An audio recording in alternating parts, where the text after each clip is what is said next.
Hola a todas y todos. Reciban un saludo muy especial.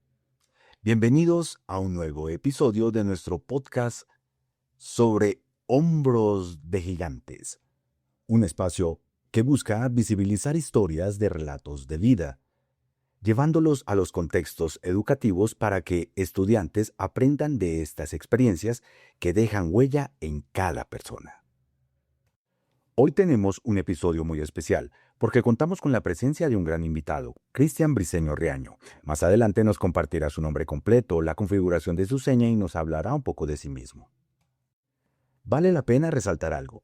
Normalmente, en este podcast es Cristian quien asume el rol de entrevistador. Sin embargo, en esta ocasión los papeles se invierten. Él será nuestro entrevistado. Y yo, como director del Instituto Nacional para Sordos, estaré a cargo de esta conversación para conocer de cerca su historia de vida. La idea de este episodio surge a raíz de un acontecimiento reciente que ha tenido un fuerte impacto en la comunidad sorda de Colombia y del mundo. Pero antes de llegar a ese momento vamos a viajar por la vida de Cristian recorriendo sus pasos hasta el presente. Será un recorrido muy especial, así que les invito a que se acomoden, preparen sus snacks y nos acompañen en esta inspiradora historia de vida. Cristian, gracias por aceptar este intercambio de roles, por tu disposición y entusiasmo para estar hoy aquí. Te cedo la palabra para que te presentes. Cuéntanos tu nombre, tu seña y empecemos con tu historia. Gracias, Giovanni, por la invitación. Estoy muy contento de estar hoy en la silla de los invitados. Mi nombre en lengua de señas es así, y mi nombre completo es Cristian Briceño Riaño, y soy una persona sorda. Muy bien. Cristian trabaja actualmente en el INSOR como presentador y también ha apoyado diferentes áreas dentro de la institución. Pero antes de hablar de lo que hace hoy en día, me gustaría que nos contaras sobre tu vida, dónde naciste, cómo fue tu infancia. Llévanos a esos primeros años y cuéntanos, por favor, cómo fue tu niñez. Sí, claro. De pronto si me extiendo mucho, me avisas porque es posible Sí, que está suceda. bien. Mi familia no tiene ascendencia sorda, todos son oyentes. Mi hermana mayor nació sin complicaciones, luego nací yo y después mi hermana menor. ¿Qué pasó conmigo? Bueno, mi mamá tuvo un embarazo normal, todo marchaba bien, pero en el momento del parto en el hospital las cosas se complicaron. Cuando yo estaba naciendo mi cabeza salió hasta los ojos y de ahí no avanzaba más. Los médicos le decían a mi mamá, puje, puje, y aunque ella hacía todo su esfuerzo, yo no lograba salir. El proceso se demoró demasiado y eso les pareció muy, muy extraño. En ese momento había 4 riesgos: quedar sordo, o quedar ciego, o tener una discapacidad cognitiva, o incluso morir. Todo porque no podía respirar. Mi cerebro no estaba recibiendo el oxígeno suficiente y sin oxígeno los sentidos no pueden funcionar. Ante la urgencia, el médico tomó rápidamente la decisión de usar pinzas abriendo más el canal de parto para poder sacarme. Hoy al recordarlo pienso por qué optaron por esa opción y no por una episiotomía que hubiera facilitado la salida del bebé. El uso de las pinzas duplicó el dolor de mi mamá. Finalmente lograron sacarme, aunque mi piel salió lastimada como si estuviera rasguñada o maltratada. Fue en ese momento, por la falta de oxígeno durante el parto, que se generó mi sordera. Cuando me sacaron, me examinaron de inmediato y me dejaron con todos los cuidados necesarios para que pudiera estabilizarme y recuperarme. Sin embargo, en ese momento nadie sabía todavía que yo era sordo. Ni siquiera mi mamá lo sospechaba y siguió con los cuidados para mi recuperación. Pasó alrededor de un año en mi casa. Para que te ubiques, vivíamos en una casa muy humilde. Había un solo cuarto, el de mis padres. Yo me la pasaba jugando con carritos frente al televisor, siempre de espaldas a la cocina. Mientras tanto, mi mamá cocinaba con esas ollas antiguas que hacían mucho ruido. Desde allí me gritaba, ¡Cristian! ¡Cristian! Y al ver que yo no reaccionaba, empezó a hacer pruebas. Me llamaba otra vez, ¡Cristian! Y nada, eso le empezó a producir una sensación de extrañeza. Entonces probaba golpeando con fuerza las tapas de las ollas o levantándolas porque ese sonido generaba bastante ruido. Incluso llegó a chocar las tapas entre sí ya que ese sonido era más estridente, pero yo seguía sin reaccionar. Mi falta de respuesta le parecía cada vez más rara. Eso ocurrió más o menos cuando tenía un año y fue lo que comenzó a inquietarla. ¿Será que Cristian es sordo? Poco después fue cuando llegamos al INSOR. Se inquietaron entonces y te Sí, mi llevaron. mamá ya sabía del instituto, así que vinimos al INSOR. En ese entonces se hacían audiometrías. Recuerdo preguntarle a mi mamá, ¿tú fuiste al INSOR? Y ella me dijo sí. Ahora pienso, ¿cómo supo en ese momento que existía? Bueno, en esa época había un equipo especial, colocaban unos electrodos en la cabeza y un médico, no sé si era fonoaudiólogo u otra especialidad, realizaba la evaluación. Al terminar le dijo a mi mamá, su hijo, bienvenido a los sordos. Esa frase la descompuso. Desde ese instante mi mamá comenzó a enfrentar muchos momentos de lucha para poder salir adelante. Bien, ya nos has contado tu experiencia de vida y de salud. ¿Cómo fue tu parto y cómo en ese momento no se detectó la sordera, sino después? ¡Wow! Esa es justamente la experiencia que vemos con frecuencia, la detección tardía de la sordera y el impacto que esto causa a los padres. Entonces tu mamá recibe la noticia de que eres sordo y esa situación la toma por sorpresa. ¿Qué pasó contigo después de ese momento? ¿Qué decisiones tomó tu mamá o tu familia? ¿Qué pensaron sobre el colegio, sobre si debías estar en casa y cómo sería la interacción familiar de ahí en adelante? Cuéntanos. Sí, precisamente cuando mi mamá recibió esa noticia se imaginó que yo iba a estar atado a ella para siempre. Pensaba que no iba a ser independiente, que no iba a ser capaz, que no iba a poder trabajar y que siempre dependería de ella. Eso era lo que en ese momento pasaba por su mente. Cuando mi mamá le contó a mi papá que yo era sordo, él se descompuso. De inmediato pensó que era un castigo divino por algún pecado. Era un pensamiento muy propio del catolicismo de entonces. Esa situación generó tensiones y discusiones entre ellos al punto de casi separarse. Mi mamá luchaba mucho para comunicarse conmigo, pero no funcionaba. En el barrio donde vivíamos, en el 20 de julio, había un jardín infantil en un sector llamado Villa López. Ella decidió inscribirnos allí a mi hermana y a mí. Creo que en ese tiempo estaba embarazada de mi hermana menor. Yo entré al jardín, pero no entendía nada. Mientras los niños jugaban, yo solo los observaba. La profesora hacía rondas, juegos, cantaba canciones y los demás niños se movían, pero yo permanecía sentado mirándolos sin comprender o volteando hacia otro lado. Eso llamó la atención de la profesora, quien habló con mi mamá y le dijo: parece que su hijo tiene un problema de escucha, porque en las actividades todos los niños participan y él no. ¿Será que tiene dificultades de audición? Mi mamá, inquieta y en tono de excusa, respondía: no, mi hijo está bien. Y ahí empezaban las discusiones, aunque el médico del INSOR ya le había confirmado que yo era sordo. Ella estaba en una etapa de confusión y de no aceptación. Estuve primero en el jardín y después pasé al colegio de oyentes. Allí entré junto con mi hermana, siempre estábamos juntos. En ese lugar pasó algo, Entonces creo en que ese fue... jardín estuviste 1, 2, 3 años y de ahí mismo pasaste al No, colegio. no. Primero estuve en el jardín por un periodo corto de tiempo. Después mis papás tomaron la decisión de pasarme a un colegio de oyentes.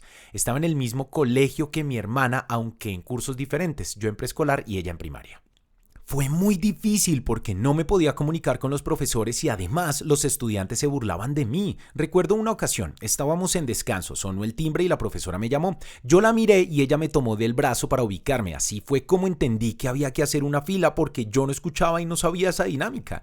Poco a poco los compañeros se organizaron detrás de mí para completar la fila en el lugar donde jugábamos. En ese espacio se formaban varias filas, una por cada curso. La profesora empezó a indicarnos cómo ingresar a clase y yo visualmente me di cuenta de cómo era todo. Ingresaban curso por curso, pasábamos por un pasillo con salones a cada lado y el mío quedaba al fondo a la derecha. Mientras avanzábamos, uno de los niños que estaba detrás me empujó. Yo me caí al piso y los demás comenzaron a pasarme por encima, pisándome con fuerza mientras corrían para entrar a clase. Yo quedé en el suelo con mucho dolor en la espalda, llorando mientras todos los demás ingresaban. Cuando me levanté, vi que mi uniforme estaba sucio, marcado por las pisadas. Busqué a mi profesora y traté de comunicarle lo que había pasado. Angustiado me señalaba la espalda y ella preguntaba ¿qué pasó? Pero yo no sabía cómo decirle. Dramaticé las pisadas, señalé a los niños del salón para explicarle que habían sido ellos, pero yo solo repetía: nosotros no fuimos. Al final la profe hizo solo un gesto con la mano como diciendo: entra al salón. Eso me causó mucha tristeza. Mi hermana se enteró de lo que había sucedido y ella siempre fue la que peleó por mí y me defendía de mis compañeros. En casa, sí, dime. En el colegio nos contabas que en preescolar o transición viviste situaciones difíciles, las burlas de tus compañeros y ese momento en el que no pudiste contarle a tu profesora lo que había pasado. Quisiera preguntarte cómo hacías o cómo hicieron de ahí en adelante para comunicarte siendo tú el único niño sordo en el salón. ¿Cómo te comunicabas con tus compañeros y con los demás? Sabemos que con tu hermana era distinto porque ustedes crearon sus propios códigos y eso les permitió entenderse al punto de que ella te defendía, pero dentro de la clase, ¿cómo funcionaba la comunicación? Recuerdo que fue un poco difícil. Una vez, por ejemplo, llegó una profesora, creo que era de sociales, y empezó a escribir en un tablero mientras hablaba, siempre de espaldas a mí. Yo solo miraba, pero no entendía nada. Entonces miraba al compañero de al lado y me daba cuenta de que él estaba copiando lo del tablero, así que empecé a imitarlo. Copiaba exactamente lo mismo, como un loro, así no entendiera nada.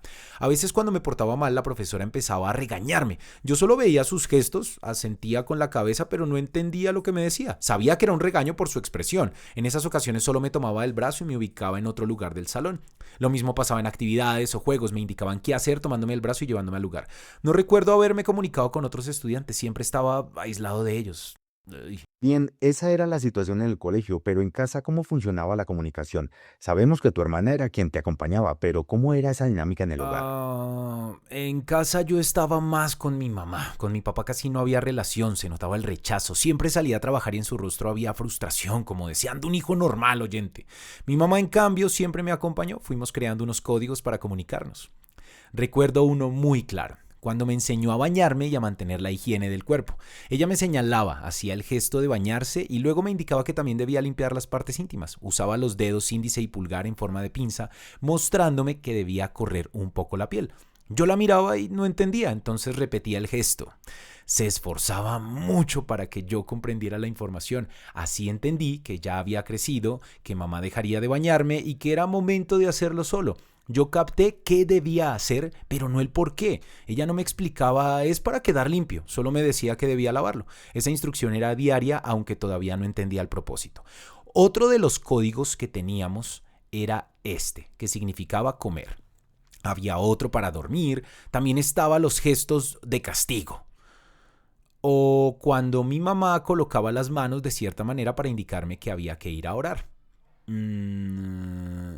Habían más códigos que ya no recuerdo, pero siempre manejamos los mismos para entendernos. Con mi papá, en cambio, la interacción era muy poca. Qué interesante. Vemos cómo ante una necesidad de comunicación que es inherente a todas las personas, esta puede expresarse de diferentes maneras, no solo a través de la lengua de señas o de lenguas orales como el español, sino también mediante otros recursos, pantomimas, gestos o el esfuerzo, como nos comentaba Cristian con el ejemplo de su mamá. Lo vimos claramente en el caso de la higiene corporal o en rutinas como la alimentación, que son acciones repetitivas. Sin embargo, allí no se llega a explicar el por qué ni se dan explicaciones más profundas. Queda No. en un Sí, límite. no se explora la significación. Exacto. Yo sé que las familias quieren dar esas explicaciones, pero muchas veces se ven limitadas y no saben cómo hacerlo, así que no es culpa de ellas. Por eso invitamos a todas y todos a que no solo los estudiantes sordos tengan espacios de adquisición, sino que también las familias se acerquen a la lengua de señas o encuentren diferentes maneras de comunicarse con sus hijos de acuerdo con sus características lingüísticas, que hagan uso de la lengua de señas y además que brinden esas explicaciones básicas que son fundamentales para que las niñas y los niños queden tranquilos, comprendan y puedan desarrollarse plenamente Un como vimos, ejemplo, con el ejemplo preciso que sí. nos diste. Junto a lo que hablábamos tengo otro ejemplo. Recuerdo una Navidad, la semana del 24. Antes de la fecha íbamos en familia a visitar a una tía, hermana de mi papá. Al entrar a la casa lo primero que veía era el árbol de Navidad con esas decoraciones antiguas, las esferas que antes eran muy delicadas, no como las de ahora que son de plástico resistente. Aquellas tenían incluso pequeños paisajes en miniatura en su interior y eso me causaba interés. Yo me acercaba a tocarlas. Mi papá, al verme, me hacía el gesto de apretar con la mano y me decía que no, reforzándolo con el dedo índice en señal de prohibición. Yo entendía que era un no, pero no me explicaban el motivo, no sabía que era por lo frágiles que eran. Yo, siendo niño y con menos de 10 años, tenía un atraso en la estimulación del lenguaje y de los sentidos a través del juego. No había tenido ese proceso de exploración ni la posibilidad de hacer preguntas a tiempo. Así que estando frente al árbol, tomé una esfera y la quebré.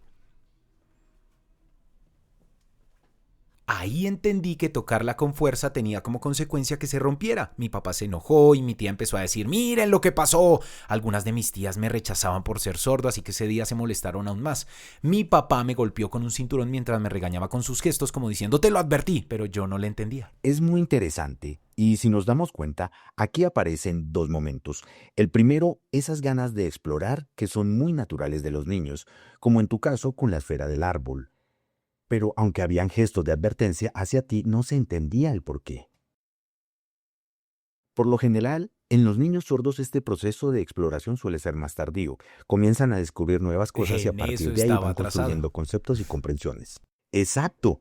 Por eso la invitación es que cuando los estudiantes pregunten, ya sea al profesor o a su familia, se les explique y se les dé la información necesaria para que amplíen su conocimiento. Eso facilita el desarrollo, lo vimos en tu experiencia y también lo viví en la mía. Es un tema muy interesante. Hacer ese esfuerzo de explicar permite que se fortalezca el pensamiento, el lenguaje y los estímulos cerebrales. En tu caso, todo inició con mínimos códigos, pero más adelante se sumaría la lengua de señas. Cuéntanos cómo fue ese proceso, dónde la Bien, yo adquiriste. estuve solo un año en casa. Del colegio de oyentes me sacaron, le dijeron a mis papás que lo sentían, pero que había una desmejora y que había perdido el año. Mi mamá, frustrada, decidió dejarme en casa. Ahí la comunicación empezó a ser más difícil. Empezaron a buscar un nuevo lugar hasta que encontraron el Colegio Filadelfia para sordos. Aunque mi papá estuvo a punto de enviarme al Colegio Nuestra Señora de la Oh, Sabiduría. la Sí, sabiduría. casi me llevan a esa institución. Esa decisión casi la toman porque en ese entonces la directora del INSOR, Luz Mari Plazas, les hizo la recomendación. Podían escoger entre el instituto o el colegio. En ambos lugares podía adquirir la lengua de señas. Eso generó dudas en mis padres sobre cuál elegir. La Sabiduría era un colegio católico, pero hago un paréntesis, mi familia es Bien, cristiana. claro, claro. Y como la Sabiduría, por ser católica, no les convencía, finalmente decidieron que fuera al Colegio Filadelfia, que era cristiano. Yo tenía en ese momento 9 o 10 años. Nunca se me olvidará que una vez íbamos con mis papás en el carro y de camino entramos a la iglesia cristiana Filadelfia. Dentro de ella estaba el colegio, que era una sección pequeña. En la mañana asistían los oyentes y en la tarde entrábamos los sordos. Cuando los vi, cuando observé el movimiento de las manos, mi mirada se detuvo. Hasta ese momento yo pensaba que era el único sordo en el mundo, que estaba completamente solo, y allí me di cuenta de que estaba equivocado. Había más personas sordas y se comunicaban con las manos. No sabía qué era eso en esos momentos, solo me preguntaba ¿qué será eso? Lo mismo me pasaba en casa cuando rompía un plato o dañaba algo, siempre recibía un no, no, un regaño pero sin explicación. Yo no preguntaba, veía los gestos de enojo y me quedaba con la barrera de no poder comunicarme. En una ocasión, finalizando la clase, teníamos que salir al descanso. Todos los niños salían y de repente dos se me acercaron y me dijeron ¿cuál es tu seña? Yo solo los miraba y no entendía. Volvieron a repetirme. Sí, ¿cuál es tu seña, la tuya? Yo seguía sin comprender, así que uno de ellos me explicó. Mira, la seña de él es esta y la mía es esta. Ahora, ¿cuál es la tuya? Yo hice un gesto de que no tenía. Luego se miraron entre ellos y me asignaron esta. La letra C sobre la 100. Esa fue la primera. Esa debiste mantenerla en el tiempo hasta ahora. Así Sí, que tu ahí hay seña un problema. originalmente es esa. Ahí hay un problema y seguramente tú y yo no pensamos igual. Bueno. Me asignaron esa seña para Cristian, pero yo no entendía por qué se les había ocurrido. Creo, ahora que recuerdo, que como les mostré mi carnet, vieron mi nombre y notaron que empezaba con la letra C. Es posible que por eso me la asignaran. Otra cosa era que en el descanso todos usaban la lengua de señas. Yo los veía y decía, ¿qué es eso? Porque no entendía nada. Tenía 10 años y me sentía bruto. Cuando ingresé al colegio me ubicaron en primero de primaria, pero luego me cambiaron a transición. Los niños eran más pequeños y estaban apenas adquiriendo la lengua de señas. Sus balbuceos me afectaban porque yo los imitaba, pero no sentía que avanzara. Había una profesora sorda ya mayor que iba al salón. Cuando me regañaba se expresaba en señas que yo no entendía. Eso me frustraba y me ponía más indisciplinado.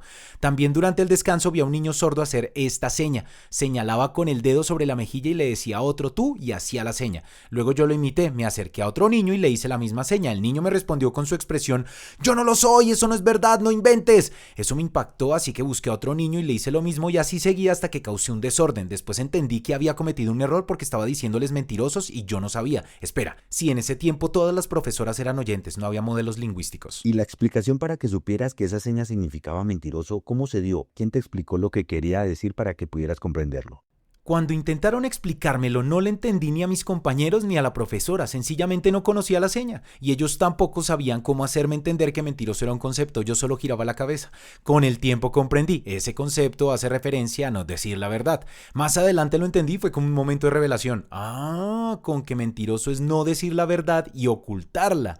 Así, poco a poco fui entendiendo distintos conceptos, pero en la casa era distinto. Allí me prohibían usar la lengua de señas y estaba obligado a hablar. Nos vamos a devolver un poco porque es interesante algo que has dicho y que tiene que ver con lo icónico de la lengua de señas. Por ejemplo, uno ve este objeto y puede decir que su seña es esta, para silla, o señala a una profesora y dice la seña de profesor es esta. Esas son señas de rápida captura, muy concretas, pero la seña de mentiroso no lo es mucho más abstracta. ¿Cómo explicarla? Ahí es donde empieza el verdadero reto y donde se profundiza cada vez más. Por eso la invitación es a no quedarnos solo con esas señas icónicas y concretas, sino que tanto las familias como los contextos educativos exploren más más, proporcionando a los niños sordos esos elementos que permiten construir conceptos complejos. En tu experiencia, poco a poco fuiste logrando esa construcción. Ahora bien, hace un momento nos hablabas de la casa y nos decías que allí había una prohibición, y me queda la duda si tus padres decidieron llevarte al Colegio Filadelfia para sordos. ¿Por qué en la casa te prohibían usar la lengua de señas? Cuéntanos y Sí, explícanos. ok. Retrocedamos un poco. Una profesora habló con mi mamá y le dijo que veía que yo tenía muchas dificultades para comunicarme, que me costaba asimilar la lengua de señas y que estaba muy atrasado tanto en señas como en español, en lectura y escritura. Yo no sabía ni leer ni escribir. La profesora dijo que veía muy difícil mi proceso. Su pronóstico no fue bueno, no creía que yo pudiera desarrollar la lengua de señas. Eso dejó perpleja a mi mamá. Ella se preguntaba, ¿cómo así? Si mi hijo es sordo, puede con la lengua de señas colombiana, pero la profesora no lo veía posible. Fue frustrante para ella.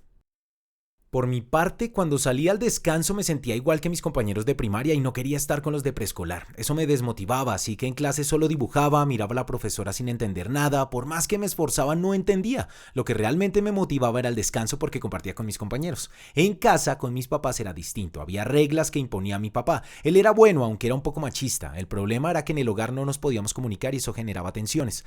Las reglas eran claras. En casa era obligatorio oralizar. Mi papá tenía el ideal de que yo fuera igual que la sociedad oyente. Le daba vergüenza mostrar que yo era sordo y no quería ser objeto de burlas. Él buscaba esa normalización, así era su visión.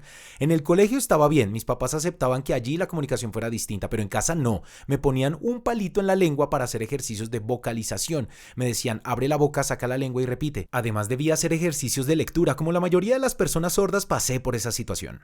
Yo no entendía por qué me pedían que oralizara. Veía a mis familiares conversar y mover la boca y no comprendía por qué yo no lo hacía como ellos. En ese momento no me sentía identificado con la comunidad sorda.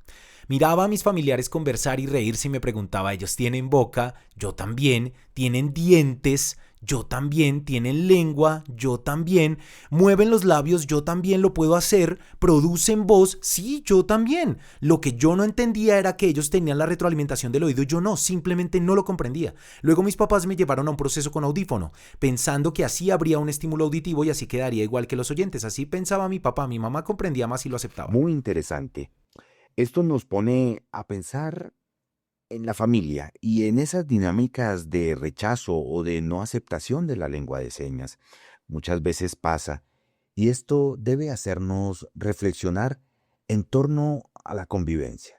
La invitación a quienes nos ven es que desde la familia se comprenda la situación. Sabemos que al inicio suele haber una fase de duelo, un rechazo, pero poco a poco se va entendiendo que es una forma distinta de ser, tal como en el caso de Cristian, una vida única donde el proceso de aceptación fue paulatino. En muchas ocasiones son las mamás quienes logran esa aceptación más rápido, asumiendo la Compañía protección y la defensa como constante. vimos en el ejemplo de Cristian. Exacto. A algunos padres, en cambio, les cuesta un poco más llegar a esa aceptación. Por eso la invitación también tiene que ver con la dimensión psicológica de este proceso, que es fundamental. Muy interesante lo que nos has contado. Ahora bien, sigamos con tu historia. Estábamos en tu proceso de primaria y luego secundaria. ¿Estos dos Sí. periodos fueron en el Colegio Filadelfia hasta tu graduación? Nos comentabas que al principio con los niños más pequeños no te sentías identificado y que la lengua de señas resultaba compleja, pero también nos decías que empezaste a interactuar con otros niños más grandes y seguramente eso contribuyó a tu adquisición. ¿Cómo fue ese proceso con la lengua de señas hasta que llegaste a un 10.º grado? ¿Cómo vivieron en casa esa evolución tuya? Hasta quinto de primaria, sí.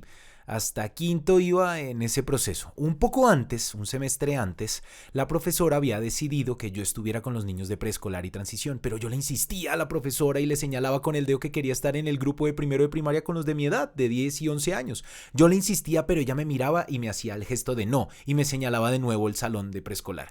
Entonces empecé a pensar cómo podía lograrlo. Veía que los de primaria se comunicaban en lengua de señas y yo no, así que pensé, tengo que aprender como sea. En los descansos me la pasaba con ellos, tratando de absorber todo lo que podía. A veces configuraba mal las señas y levantaba demasiado las manos. Recuerdo que en el grupo me corregían, baja las manos, mantén la ubicación más reducida. Yo pensaba que como mis brazos eran largos, debía extenderlos más. Hoy en día, por ejemplo, mi hermana suele extender mucho los brazos cuando seña y me recuerda a esa época. Suelo corregirla porque ella lo aprendió de mí.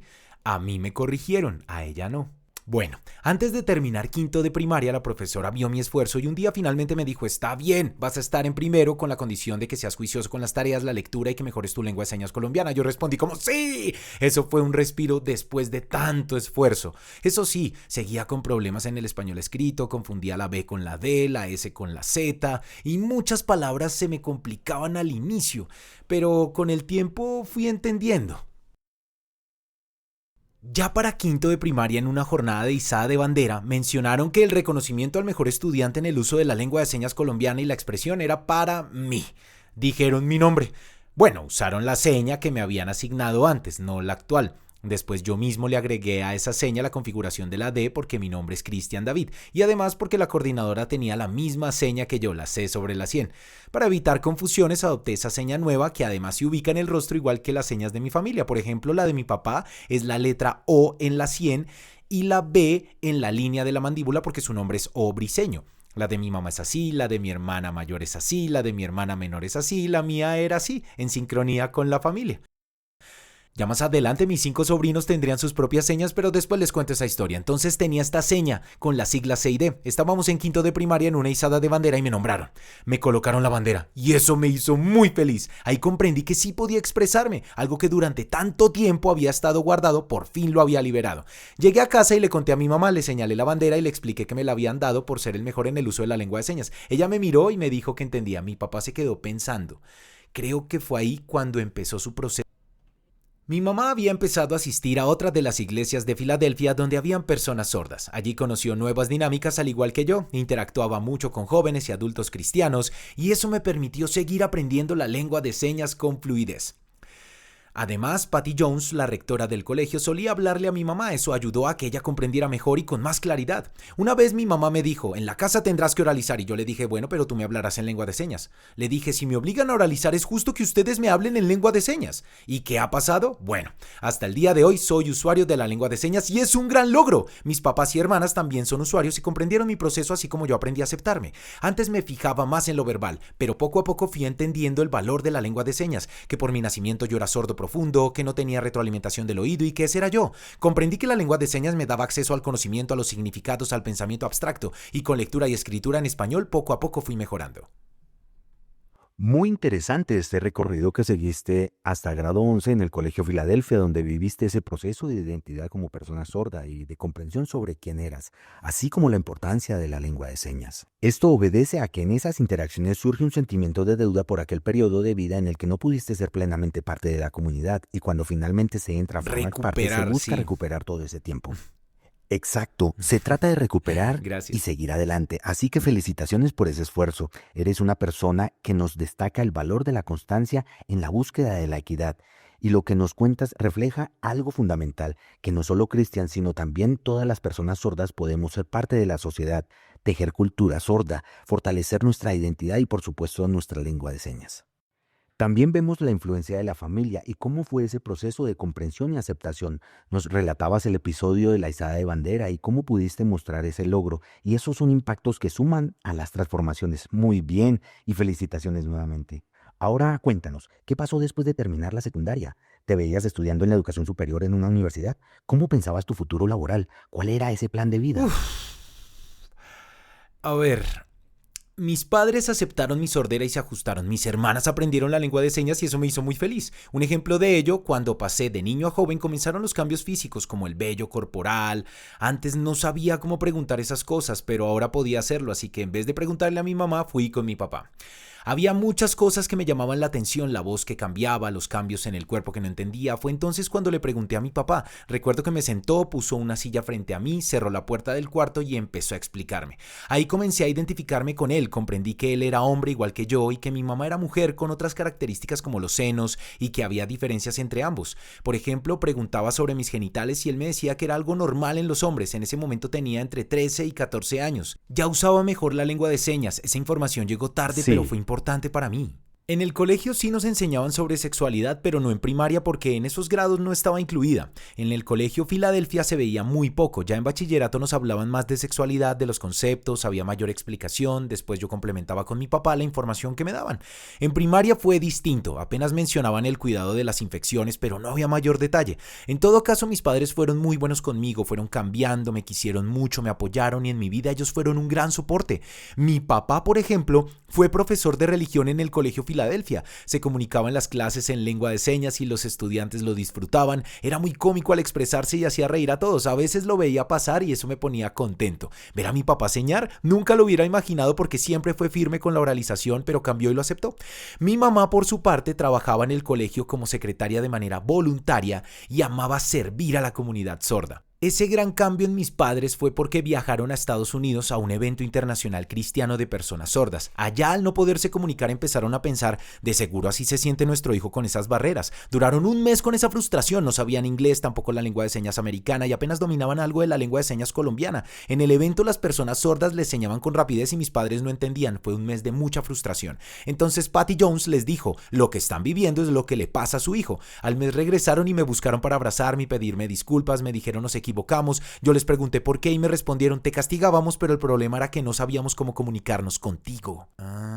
Bueno, después me gradué de bachillerato en el Colegio Filadelfia, pero antes en 10º tomé la decisión de cambiarme la seña por la que tengo ahora. La razón era que mi seña anterior usaba las letras iniciales de mi nombre en español y yo sentía que no me identificaba con eso. Quería algo más natural, propio de la lengua de señas. Por ejemplo, yo veía la seña de Gustavo Forero, la de Ángela Patiño, la de Adriana, la de una mujer que tenía esta seña. Los adultos tenían señas muy naturales, también la de Enrique Telles. La tuya tiene una configuración diferente, la seña de Edgar Rodríguez, la de Socorro. Los jóvenes dependíamos de las iniciales en español, con los adultos era distinto. Entonces decidí hacer el cambio y encontré esta nueva configuración. No tiene un significado específico, ni una razón en la ubicación o en los 3 dedos. No es porque tuviera lunares en la mejilla o se asociara a mi sonrisa. No, fue una expresión mía y me identifiqué con ella. Claro, en ese entonces me criticaron muchísimo. Decían que cambiar la seña era como perder mi identidad, como cambiar mi nombre. Pero ese era el pensamiento de antes. Ya hoy en día eso no es así. La gente puede hacer esos cambios. Incluso en secundaria le dije a una profesora que era modelo lingüístico que me había cambiado la seña y ella me dijo, lo siento, no te la puedes cambiar. Es como el nombre que aparece en tu cédula. Si lo cambias pierdes tu identidad. Eso me dejó sorprendido y confundido. Yo no quería seguir con una seña tomada de las iniciales, solo quería algo más propio de la expresión sorda. Con ella discutí, pero me mantuve firme. Ya en 10º les dije a todos en la clase, compañeros, esta es mi seña. Todos me miraron, pero yo no le hice caso a las miradas y seguí adelante con mi seña. Bueno, él mismo se asignó su seña. Sí, correcto.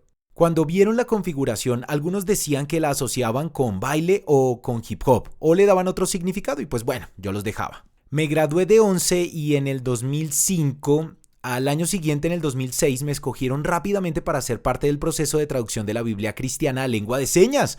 Cuando me lo dijeron yo no lo creía, no pensaba que tuviera un nivel tan alto en la lengua de señas, era muy negativo con mis habilidades, pero me habían escogido precisamente por mi desempeño. Un momento. Como vemos, nos cuentas que te escogieron para trabajar en el proceso de traducción de la Biblia. Traducción de la Biblia en lengua de señas. Exacto, en lengua de señas. Cuéntanos o explícanos en qué consistía ese proyecto para que quienes nos ven y nos conocen puedan entender un poco más. Luego seguimos con tu participación en ese grupo de trabajo. Sí, en algunas iglesias cristianas había participación de personas sordas y de esa participación nació un grupo. A ver, el nombre es algo como una asociación, proyecto, sí, la asociación que tiene a cargo el proyecto de la traducción de la Biblia a la lengua de señas colombiana. El objetivo era difundir y aportar a la comunión de la vida espiritual con Dios a través de la Biblia y su conocimiento. El equipo era financiado con recursos de Estados Unidos y cuando se abrió el proyecto yo hice parte del grupo de trabajo. Tiene un enfoque religioso y Sí. lo que busca es dar información a las personas sordas que al abrir la Biblia en español pueden no entenderla, pero viéndola en lengua de señas tienen la garantía de acceder al mensaje y ahí es donde inicias a trabajar. ¿Cómo fue ese proceso? ¿Sabías cómo funcionaba la traducción a la lengua de señas? ¿Hacer el paso del texto en español a la lengua de señas y trabajar con un equipo? Cuéntanos de forma breve esa experiencia de vida. Sufrí mucho, fue muy exigente, me corregían constantemente la producción en lengua de señas, el manejo de la expresión, claro. En el colegio yo usaba la lengua de señas en un contexto estudiantil, con una expresión propia de ese ambiente, pero eso no servía aquí. En el colegio era de uso cotidiano y aquí estábamos en un ambiente formal con conceptos nuevos y diferentes.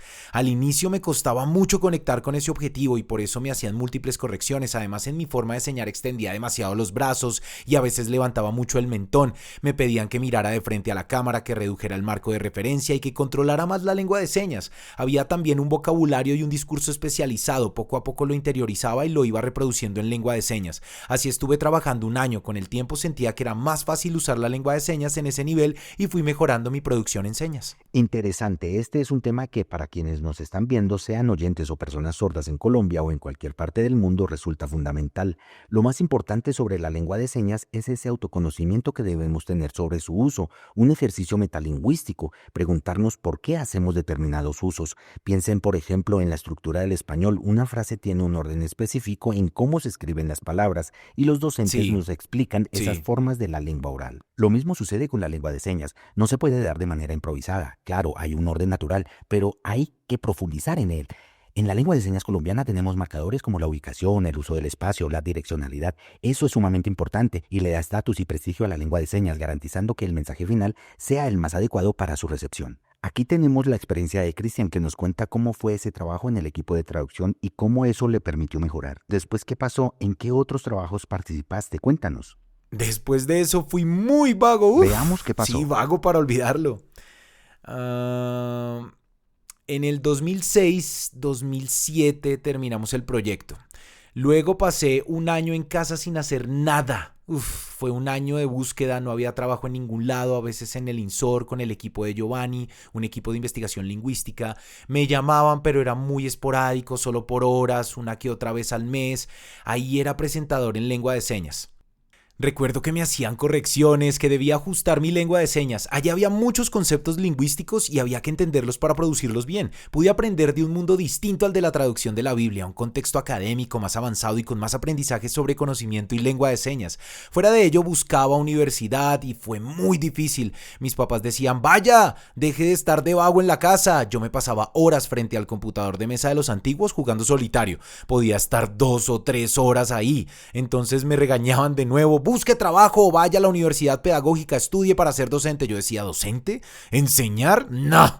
Y mírenme ahora, estoy estudiando una licenciatura en artes. Felicitaciones. Ok, para llegar al estudio actual, tú tienes una experiencia que te antecede. En su momento estabas en dos actividades en paralelo, buscando estudios a nivel superior que llegarían después y al mismo tiempo teniendo diferentes experiencias laborales. Comentabas que una de ellas fue en el INSOR, que en ese momento fue para participar en algo corto sobre lingüística. De esa experiencia yo te recuerdo. Sí, en mi equipo de Yo trabajo estaba recuerdo joven. que seleccionamos a varios, entre ellos a ti, con el objetivo de adelantar una investigación lingüística sobre la lengua Sí, de señas. sí, Llamamos a varias personas para sí, sí. participar. En ese espacio queríamos observar producciones en lengua de señas y seleccionar a quienes se desempeñaban muy bien. Claro, estos perfiles con el tiempo iban a ir transformándose. Un ejemplo de esa evolución eres tú. Hoy tienes un dominio de la lengua de señas que te ha llevado a ser presentador, algo de lo que después nos contarás un poco más. Pero antes empiezas a ganar estas experiencias. Cuéntanos cómo fue ese proceso. Eso fue gracias a las redes sociales. Facebook estaba de moda, así que creé mi perfil. Eso fue en 2020, perdón. Y empecé a publicar videos sobre diferentes temas para la comunidad sorda. Publicaba chistes, informativos, reflexivos, eran variados y siempre aparecía yo.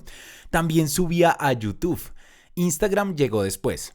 Gracias a esa visibilidad, entidades como INSOR y FENASCOL empezaron a fijarse en mí. También hubo entidades de oyentes, pero principalmente estas dos instituciones de la comunidad sorda. Empezaron a llamarme para presentar diferentes contenidos, como traductor de lengua de señas e incluso para el Para centro de diccionario. relevo. Exacto, también en centro de relevo, así fui entrando a esos equipos. Después, en el 2009, todavía no tenía un trabajo formal. Me seleccionaban para labores cortas, me pagaban y yo me sentía muy contento, pero también con la sensación de querer algo más estable. La verdad, yo veía que no me gustaba ser profesor, no me veía trabajando con niños en un colegio, yo quería otra cosa. Por ejemplo, veía a los lingüistas y quería ser lingüista. Me inscribí en la Universidad Nacional, presenté la prueba 3 veces para el programa de lingüística y no pasé. Entonces dije, no más, cancelé esa opción y cambié de rumbo.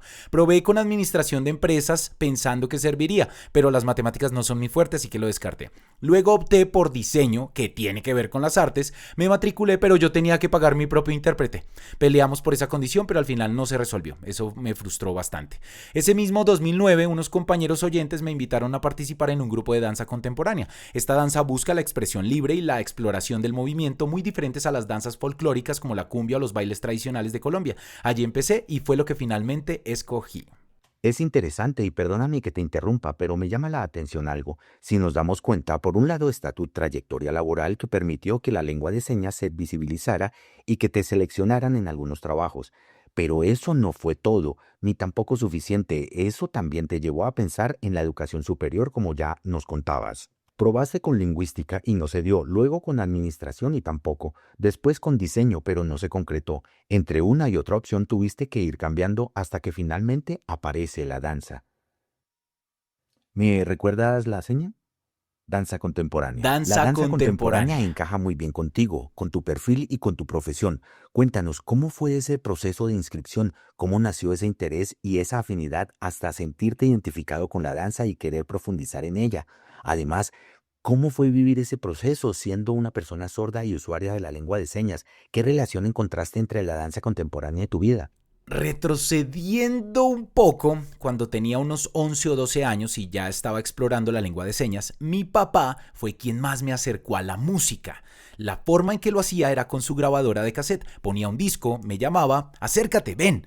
Yo iba, abrazaba la grabadora y sentía la vibración del sonido. Cuando le preguntaba qué era eso, él se esforzaba por explicarme. Así íbamos conversando y él me iba instruyendo sobre la música. Mi papá, aunque de profesión no era artista, tenía un carácter con vocación al arte. Tenía una habilidad cómica única, se colocaba una nariz roja, llevaba un micrófono en la mano y hacía presentaciones en la calle cuando era joven. Incluso alguna vez apareció en televisión, en RTVC como extra o en presentaciones. Mi mamá, en cambio, había sido bailarina de danza folclórica de cumbia cuando joven, con su pollera y sosteniendo la vela con una mano.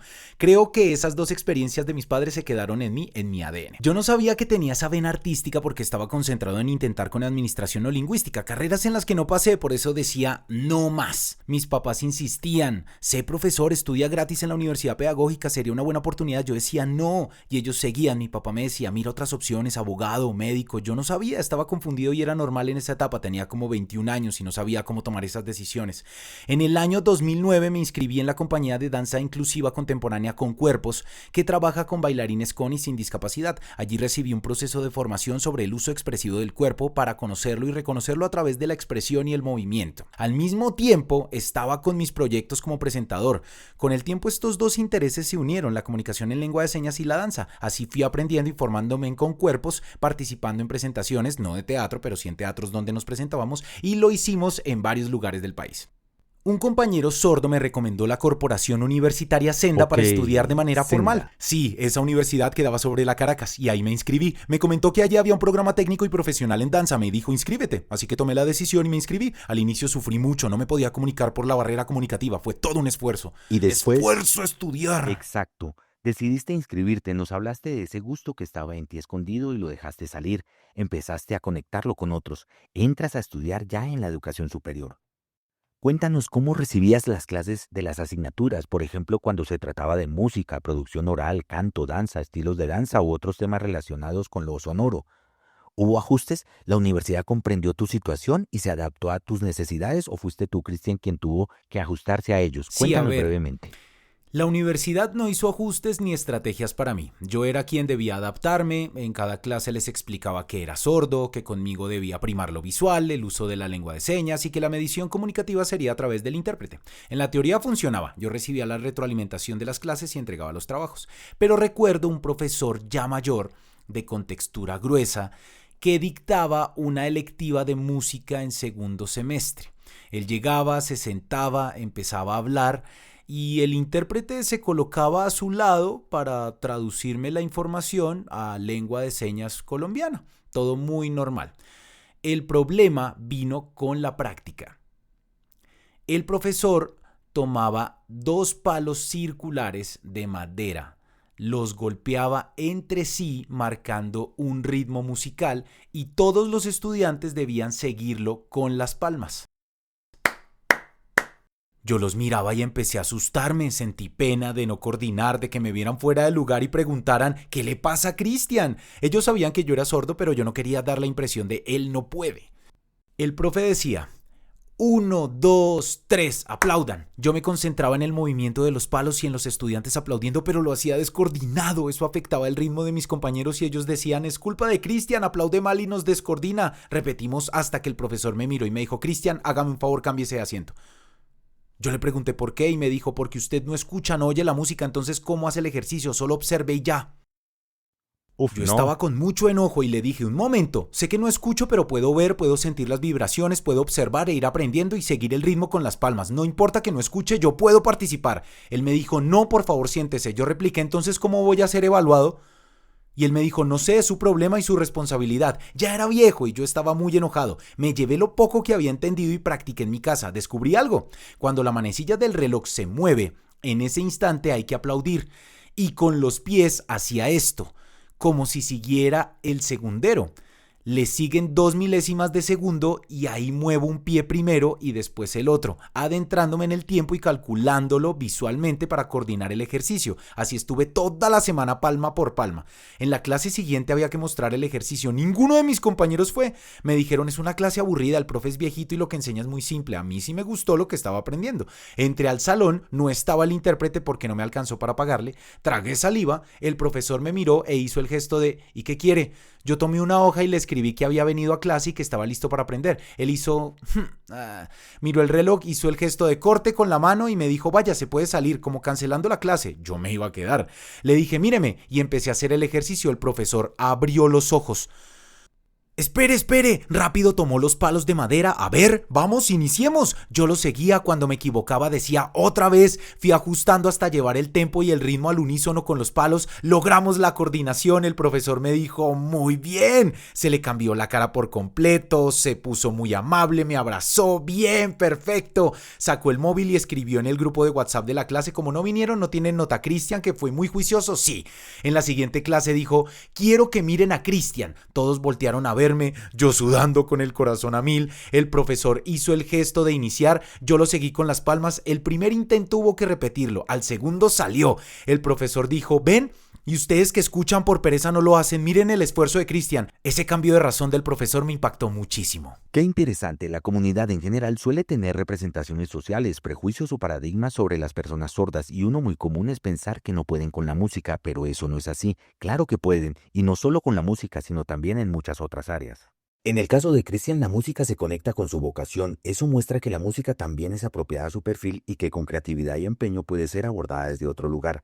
Esto ocurre con muchas personas sordas. Lo importante es reconocer las habilidades de cada persona y qué es lo más apropiado para ellas. Tu ejemplo es muy claro con aquel docente que pensó que no podías, pero le mostraste que sí.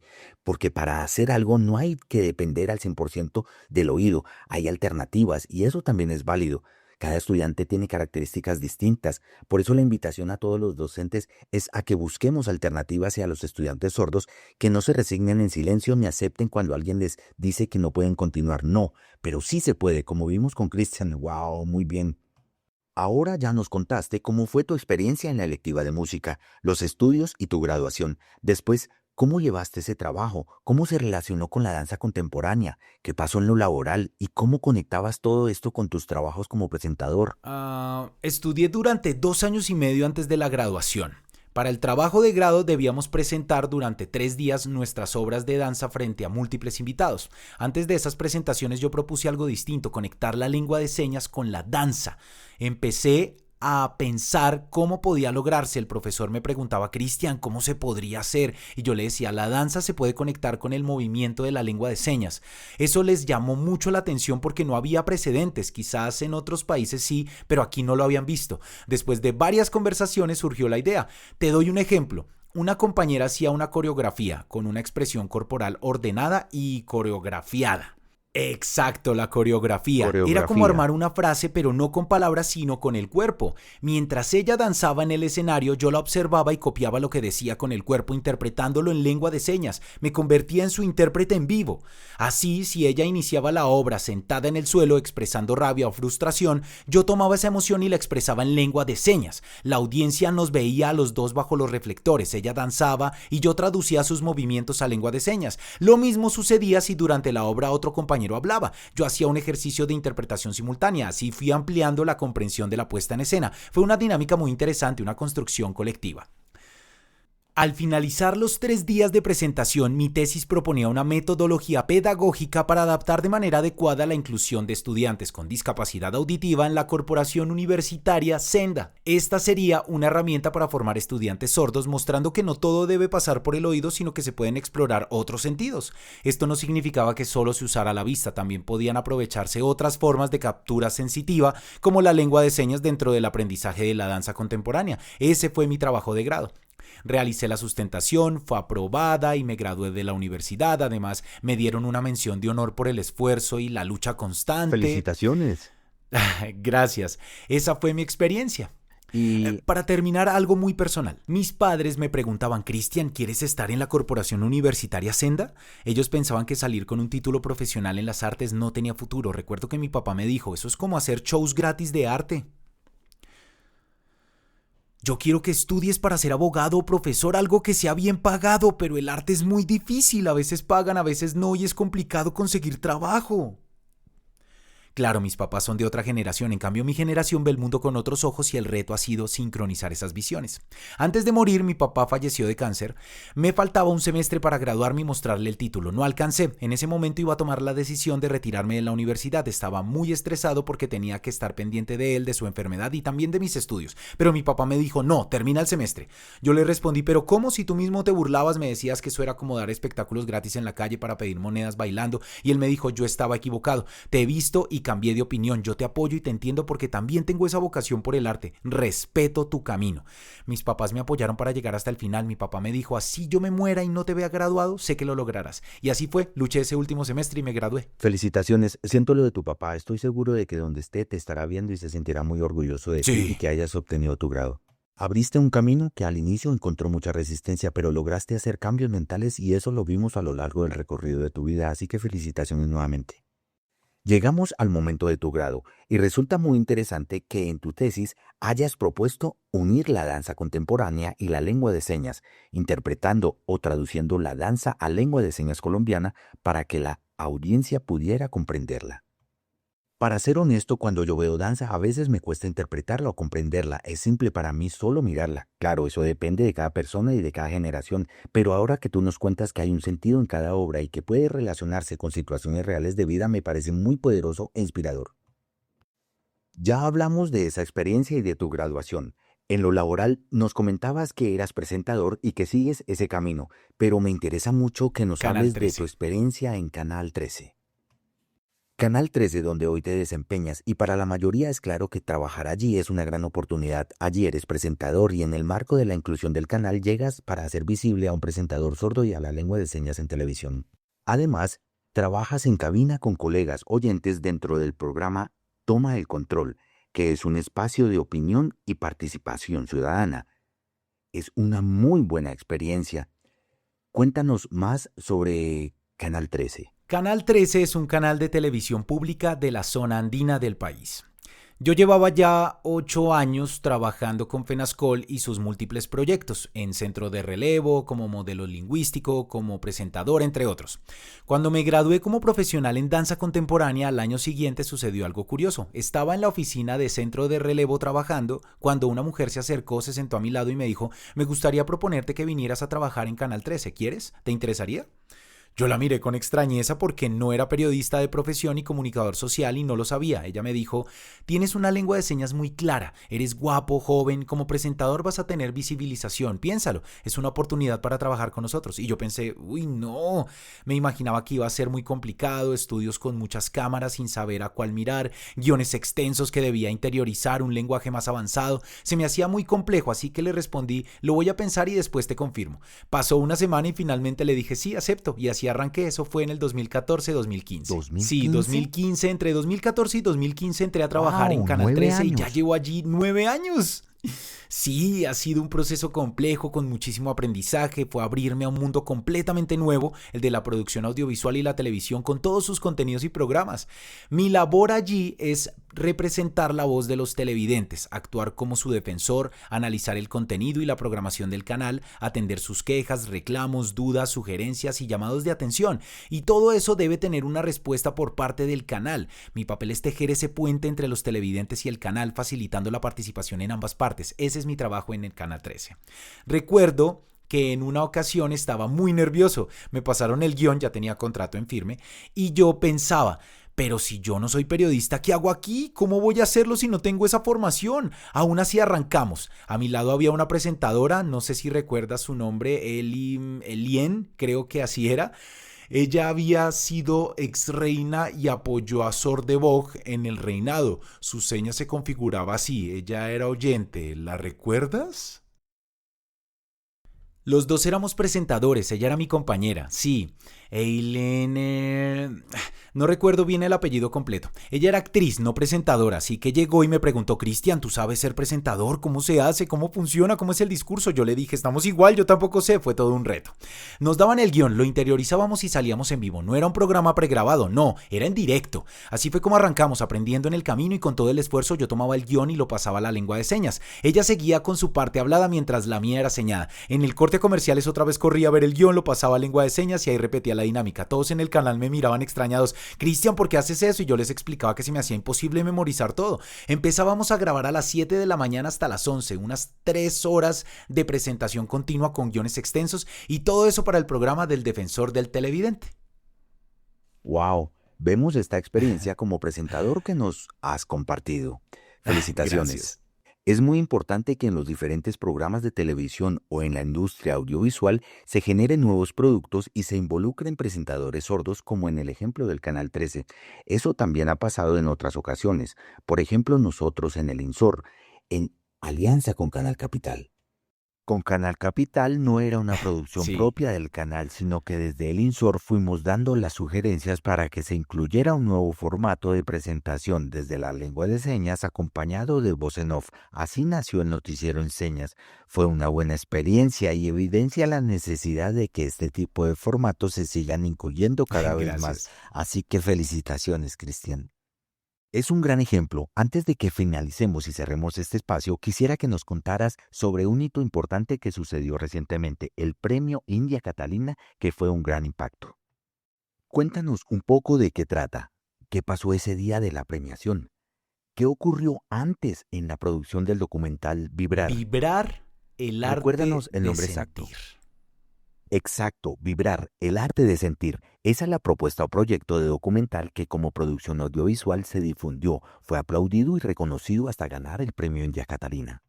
Por favor, explícanos sobre la premiación, en qué consiste, cómo nace este proyecto, cuéntanos. Sí, bueno, en Canal 13 mi trabajo ha estado encaminado en una línea específica. Tengo una compañera que es la directora de programación. Ella coordina toda la parrilla de contenidos y las estrategias de difusión del canal. Ella solía observarme mientras trabajaba y en su proceso personal quedó sembrada una inquietud. Quería hacer su trabajo de grado enfocado en cómo la danza podía relacionarse no solamente con la lengua de señas, sino con la experiencia de la persona sorda como herramienta de expresión y interpretación del mundo. Ella es danzarina, así que tuvimos varias conversaciones. Yo le conté que siempre había querido tender ese lazo entre la danza y la lengua de señas y otros temas que quedaron en su mente. Tiempo después me presentó su tesis, la llevó a la Universidad Javeriana, la presentó, fue aprobada y se graduó. Me contó sobre su investigación y me pareció muy interesante. Más adelante me dijo: esto se puede convertir en una producción audiovisual recogiendo tu historia en un documental. Y yo pensé: ¿sí? ¿Con qué tiempo y cómo? Porque ella no tenía experiencia como directora de televisión o cine. Su campo era la programación, coordinar contenidos que se transmiten. Pero ella insistió: yo me lanzo, yo puedo hacerlo. Y yo le dije: ¿de verdad?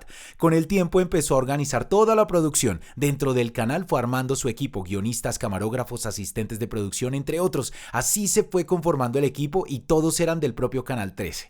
Eso sí, no tendríamos recursos externos Era para del la Canal producción. 13. Sí, el apoyo de Canal 13 fue muy valioso porque gracias a ellos contábamos con todos los recursos. Así fue que pudimos arrancar con fuerza. Se empezaron a armar los guiones y fue un semestre de trabajo muy intenso. Yo tenía que repartir mi tiempo entre la universidad, el trabajo aquí en INSOR, donde ya llevo 5 años, y Canal 13. Era un ir y venir constante. Fue muy estresante y lleno de esfuerzo, pero lo logramos.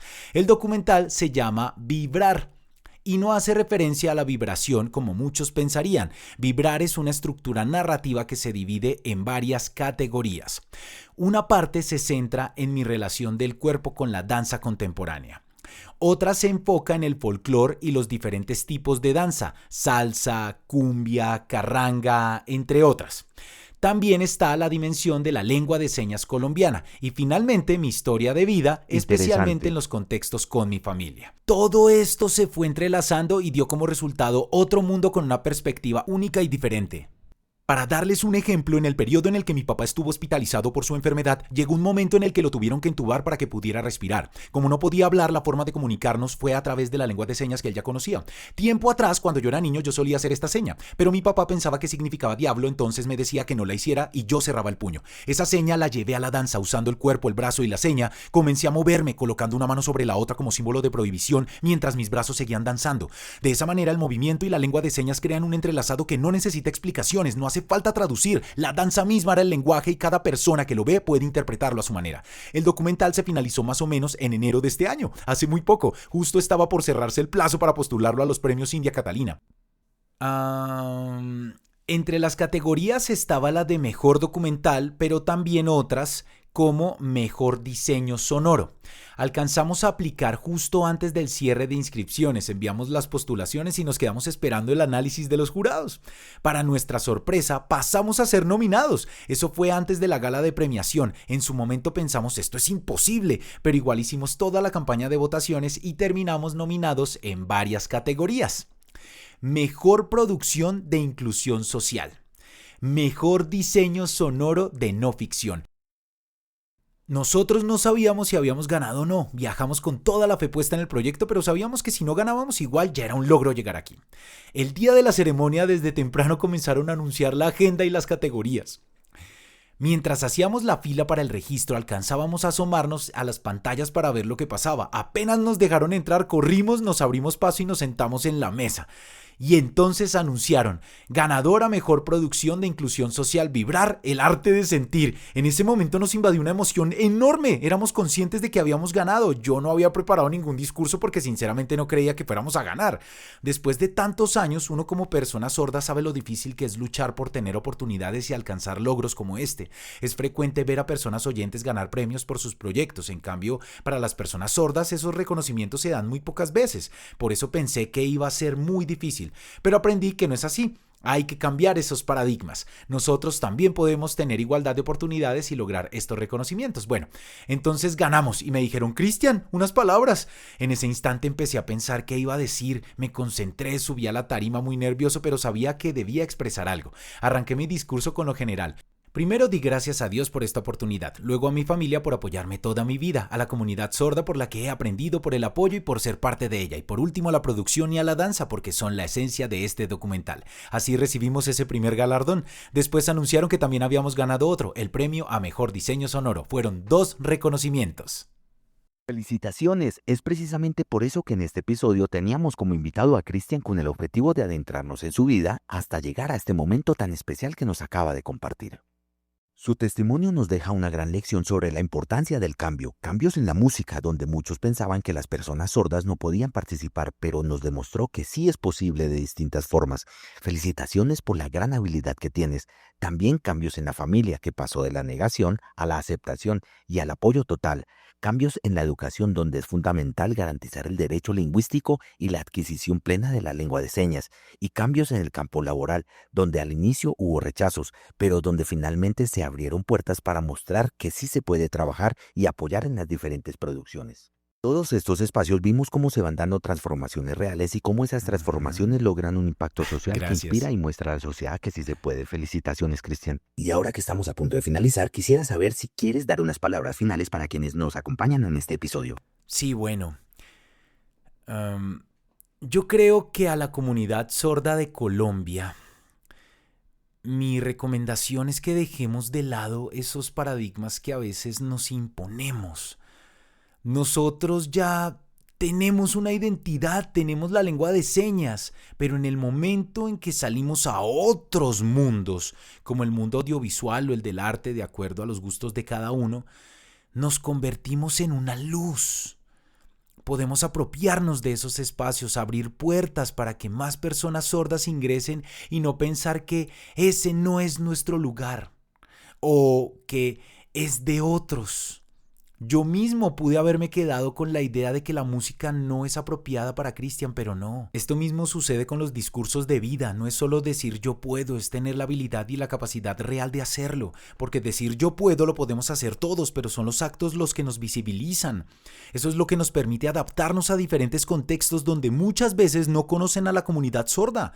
Cuando ingresamos a esos espacios, debemos mostrar nuestras capacidades y así ir ganando terreno para que se abran más oportunidades de desarrollo. Cuando la sociedad nos pregunte si podemos o no, lo que hay que mostrar son nuestras habilidades y nuestra capacidad para relacionarnos y unir los dos mundos. Ya contamos con la identidad sorda, con la lengua de señas y con la incidencia de nuestra comunidad, y eso está muy bien, pero nos falta ir más allá, influir, adentrarnos con fuerza en el campo laboral y en otros escenarios de la sociedad. Esa es mi recomendación. Bueno, muchas gracias por tus palabras, Cristian. El arte y la cultura en todas sus múltiples expresiones, música, teatro, danza, pintura y otras tantas, son espacios en los que debemos estar presentes porque allí es donde logramos visibilidad y donde se generan cambios de mentalidad. No se trata de que llegue una sola persona sorda a esos escenarios, sino de que seamos cada vez más para que se materialice la diversidad cultural. Ese es justamente el mensaje que hoy nos dejas, que no hay límites para participar y aportar. Por otro lado, en el campo de la producción audiovisual, sabemos que la población sorda aún enfrenta barreras para acceder plenamente a contenidos y a la información cultural. Allí es donde debemos seguir insistiendo en la apertura de nuevas formas de producción, con estrategias inclusivas que nos permitan ampliar la llegada y garantizar que los contenidos lleguen de manera satisfactoria a todas las personas. Esto también es un llamado a las empresas y a los diferentes actores del sector audiovisual, porque la verdadera inclusión se construye en la práctica, en la programación y en la voluntad de abrir puertas. Para finalizar, quiero invitar a todas las personas sordas, a las nuevas generaciones, a los jóvenes y a los niños. No crean que lo que ya existe es suficiente o que la tarea está terminada. No. Hay quienes ya hemos recorrido un camino, yo, Cristian y muchas otras personas, pero no podemos dejar que esos logros se pierdan, debemos seguir.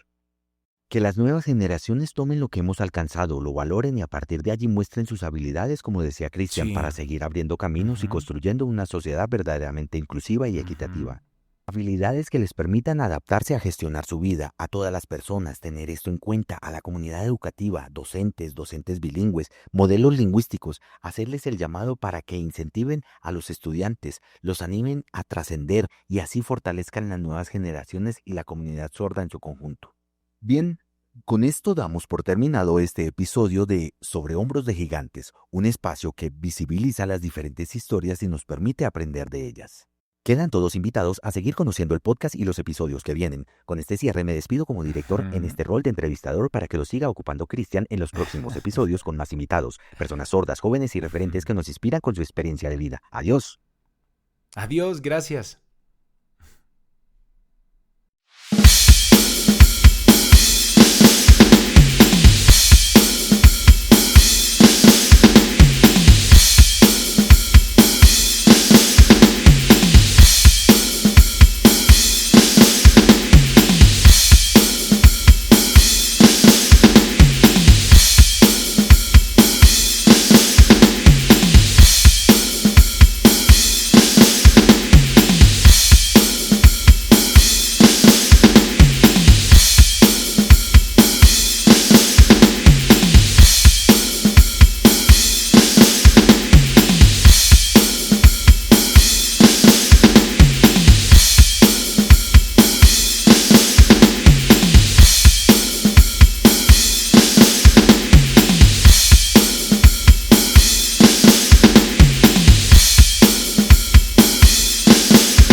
Instituto Nacional para Sordos, INSOR. INSOR Educativo.